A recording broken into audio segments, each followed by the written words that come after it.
you awake? I thought I heard you get up. Yeah, I'm awake. Sorry, I just can't sleep. Are you thinking about him? Yeah, a bit. You should get back to sleep, my love. I'm fine. No, it's okay. What else is on your mind? I don't know. It seems weird, but I had one of the most vivid dreams of my life. I saw a fox on a snowy mountain, just looking confused and worried. Those eyes. I can't get those eyes out of my head. She was running in the windy snow, looking for something. Do you think it has to do with you and what's been going on? I don't know. It was just a dream, Rachel. They're not meant to make sense. A lot's happened the past couple days, that's all. Well, if you're not going to sleep anyway, you should tell me. I want to hear. All right.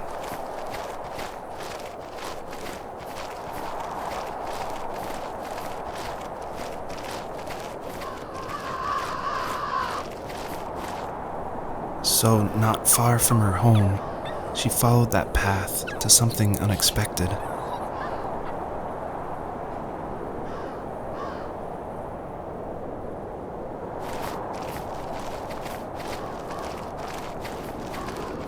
She couldn't stay, though. She had to find her other 2 children. So she took that path. She followed it towards something ancient. Something with answers.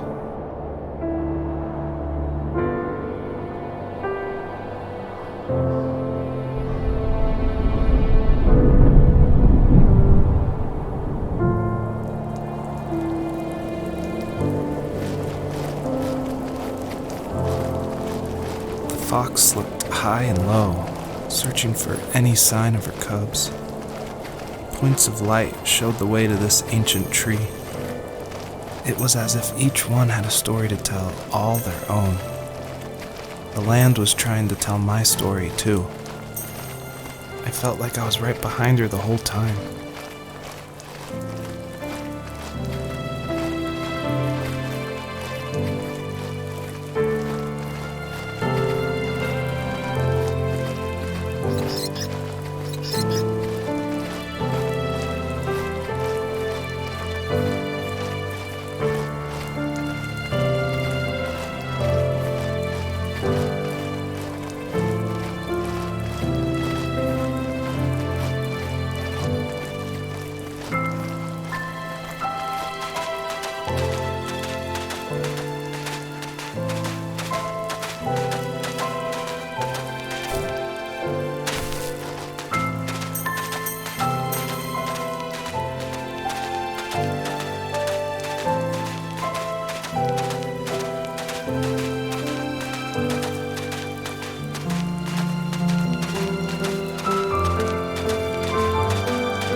Did for a living? Wasn't he like a lumberjack?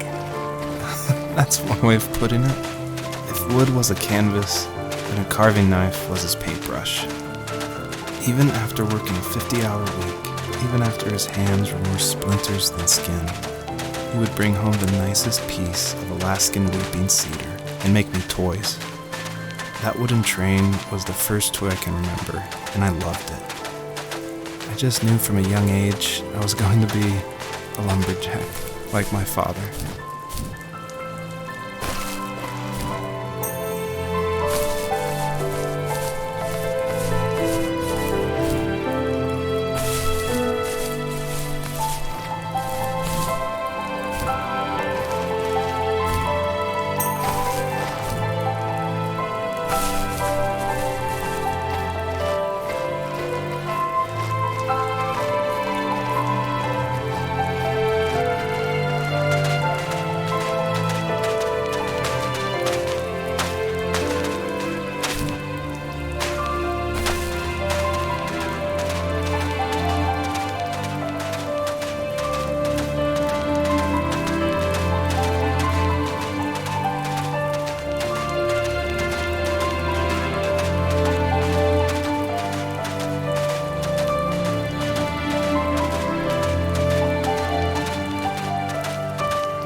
older I got, the more I withdrew.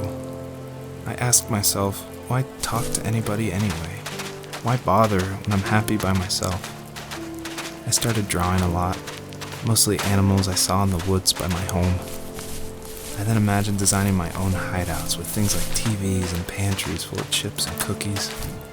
I think that idea of leaving home and drawing blueprints started my career. I found a lot of solace in that. I'm not surprised, but I did the same thing, you know? There's something special about having a place to call your own. And now look at us. Well, if you count renting in an overpriced city. It's as close as we can get for now.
As a kid, did you ever do show and tell in your class?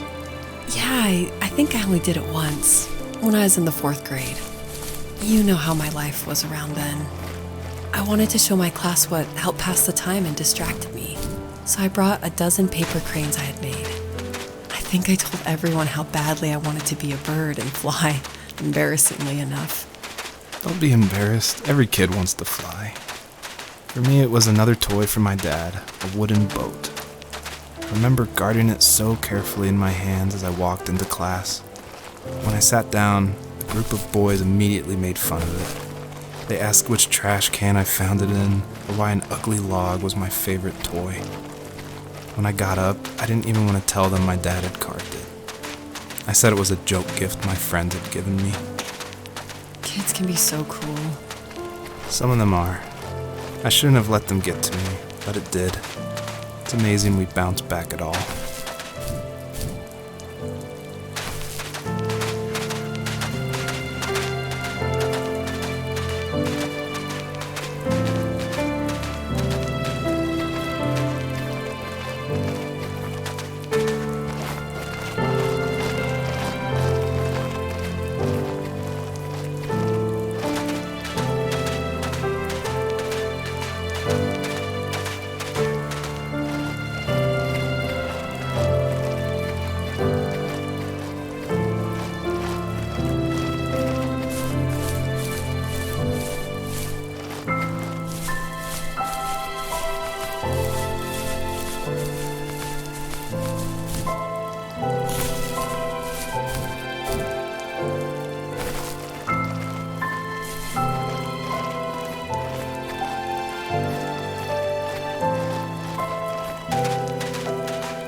those kids would leave me alone, but somehow they could tell I was different. They made fun of how far away I lived. They called my dad a sourdough. I was a blabbermouth as a kid, telling my dad stories I made up for hours. But after that show and tell, I didn't tell him much anymore. He didn't know exactly what was wrong, but his best guess was that the toys he carved weren't cool enough. He carved me a tank and tried to tell me what it was like to be in a real tank as a serviceman. I didn't know your dad was in the military. Yeah, in the army. The sad thing is that I'd pretty much forgotten until just now. There's so much I still don't know about him. I'm sorry. He knows how much you love him. You're going to see him again soon and have some closure, I'm sure.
My teenage years were full of sketching, angst, and trouble. I wasn't popular or unpopular. Maybe just forgettable. I guess that gave me a sense of freedom, so I hung out with crazy kids, doing crazy things, even though I mostly just watched the chaos ensue. We did it all. Put fireworks in mailboxes, hide roadkill in people's garages, break windows of the barber shop in Anchorage. My dad was furious, but he was so busy working he couldn't do much to stop me from going out. I think being an adult means there's no one to stop you making hard decisions. He had to make a living, and he couldn't be in two places at once. Yeah, I realize that now. But at the time, I was sure he was more interested in growing his business than what was going on with me.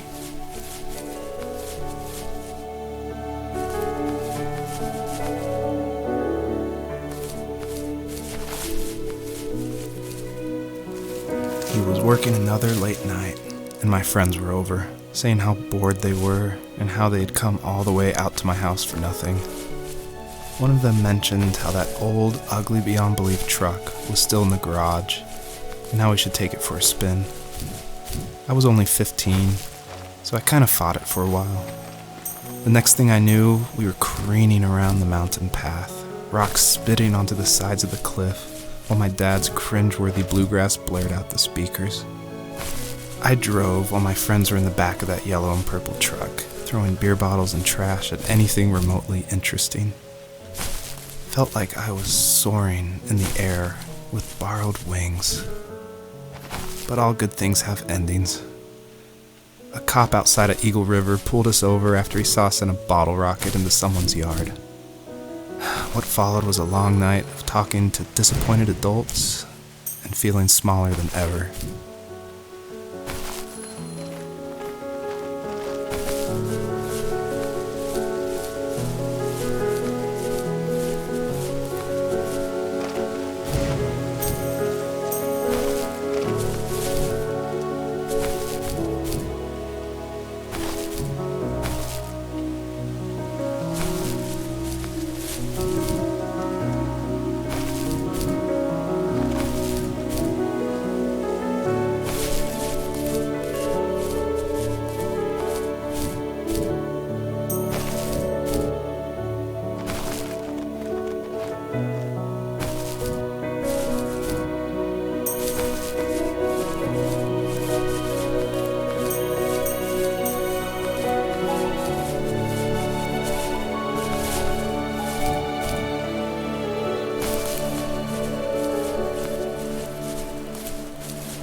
After he drove me home from the police station, I blew up at him, saying how I never wanted to be like him, how I was gonna be someone and leave that hick icebox for good. He just looked forward at the road with tired eyes. I took out that bluegrass tape from the cassette deck and chucked it out the window. In my sage teenage wisdom, I thought I proved the ultimate point, but my dad had a different idea. He slammed the brakes, slowly bowed his head while gripping the steering wheel, and finally looked at me. All he said, like it was a polite request, was, "Make this right." I sat there in silence, fuming, but I eventually got out and combed every square inch of the woods, muttering profanity after profanity. I found it 30 minutes later, near a small waterfall off the road. I went back to the truck, put the wet tape back in, and sure enough it worked.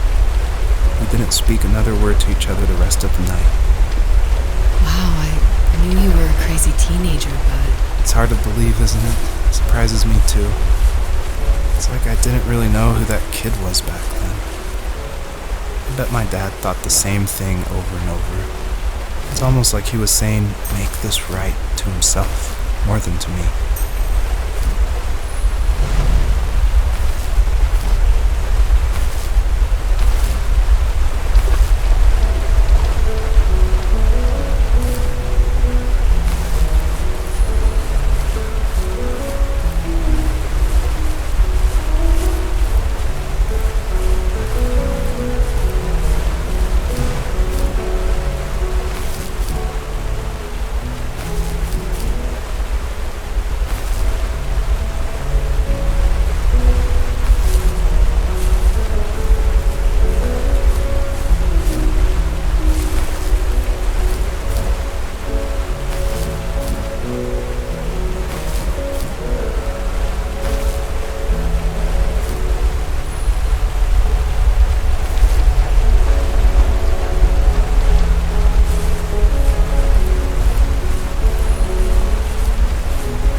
Friends would laugh about that night and talk about how crazy it was, and I laughed along, pretending it didn't bother me.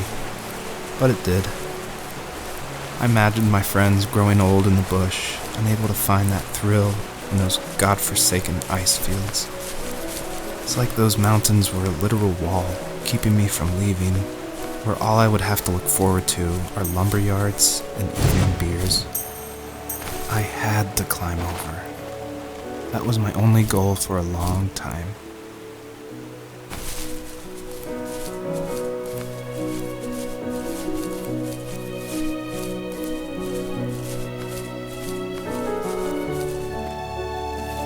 If there was some way I could take my love of drawing and turn it into a way of escape, nothing would make me happier.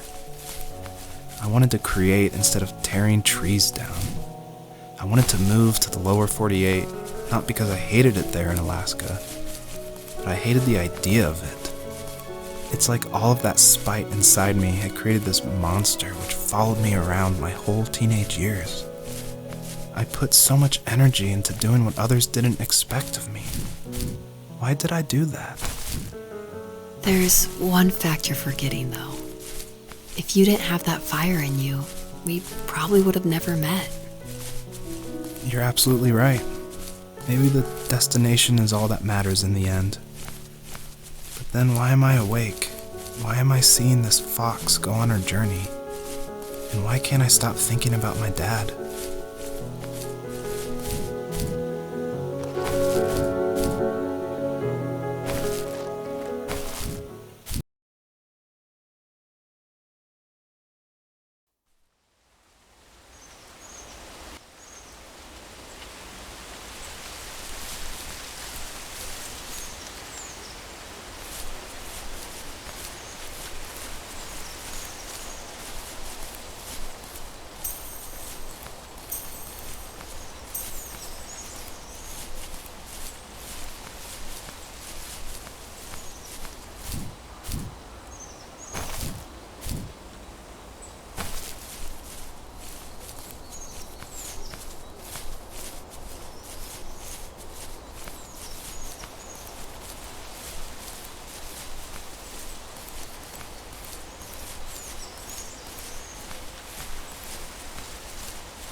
My dad built a lot of stuff in his free time. If he wasn't watching fly fishing or reading Tom Clancy novels, he was carving something. He made tons of birdhouses.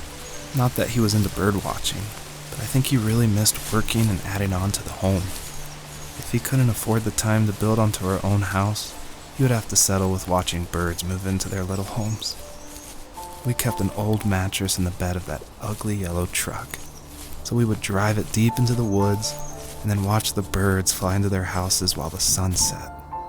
Usually it was accompanied by venison jerky or a cold Coke, but not a lot of talking, which is how we both liked it.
happiest underneath the evergreens.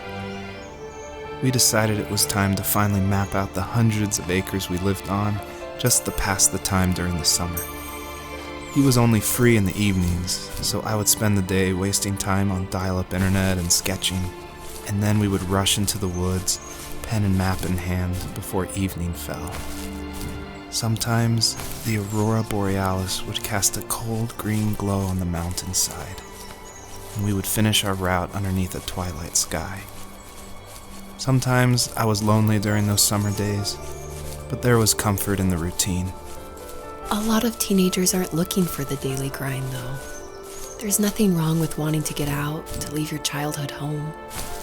You wanted to progress, to make something of yourself. Yeah, you're right. That house. I'm sure it's the same as how I left it. But then why does it feel so different? I doubt you're the only adult to have looked back and asked that question.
Even at my most distant, at the times when I detested him the most, he kept reaching out. For a year straight, he asked me every week when we were going camping. I thought he was just dense. Eventually, to shut him up, I agreed. We carried out the worn lawn chairs from the garage and set up a cinder block campfire at the site we had always used behind the house.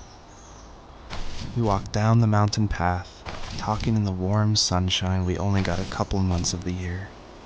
Those 3 obsidian rocks shimmered alongside the shore, almost like sparklers pressed against a dark window. I'll never forget that wet stone on my feet, or how those massive mountains looked even bigger in the lake's reflection. I felt small, but grateful. As the sun set, my dad found something I hadn't seen for a long time. The tree where I'd made my first carving when I was 6. I hadn't even carved it. My dad had helped me, but I still called it my tree. Something about seeing my name there made me open up, and we talked about everything that night in that old camouflage tent. I told him how much I loved sketching and design, and how it would be a dream to study architecture in Seattle. I told him how I didn't get along with my friends much anymore, but that I didn't mind being alone.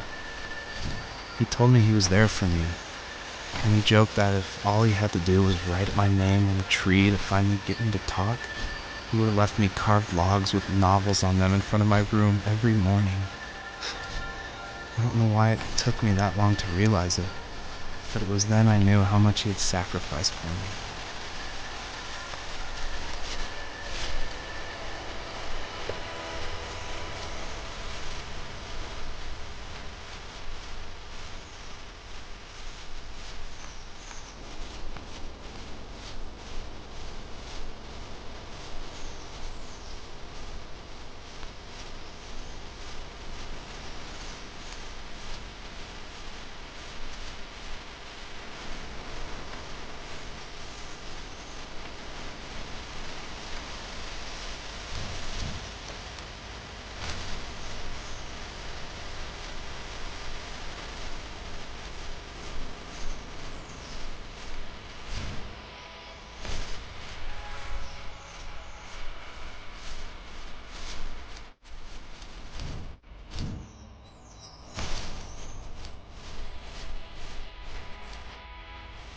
On our property, there were old abandoned pieces of a shed and car long left unused.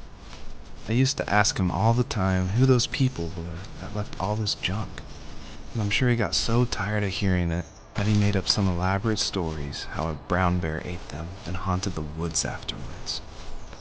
What's funny is I think it made those people seem more real, growing up thinking they were still hanging out like they couldn't say goodbye. I used to tell my friends how I could swear I saw spirits move near the water, and that always freaked them out. I guess it didn't bother me, because the way I saw it, they were normal people with old cars and sheds, just trying to figure out how to survive and be happy in the middle of nowhere.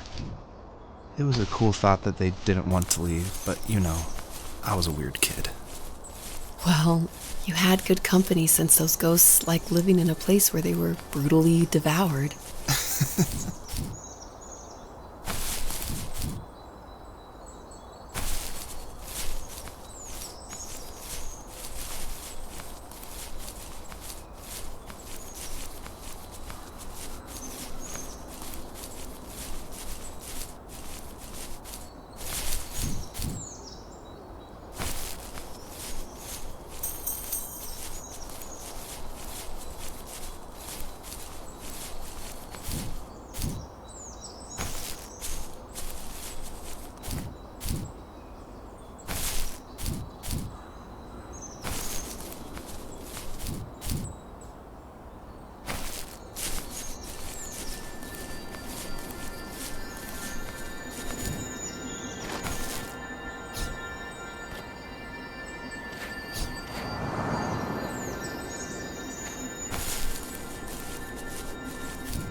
stood nearby, unfazed, like nothing was wrong.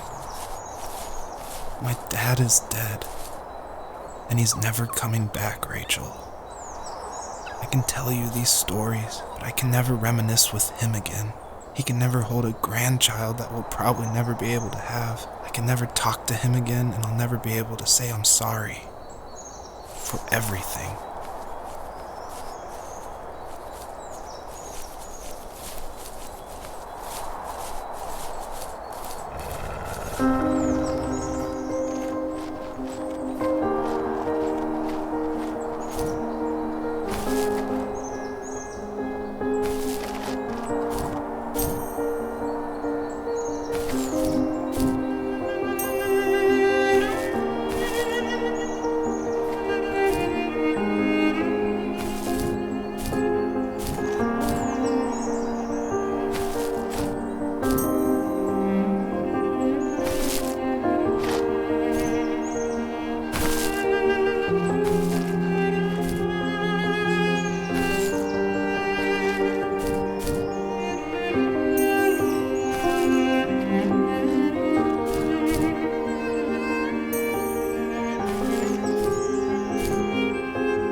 I need to go to bed.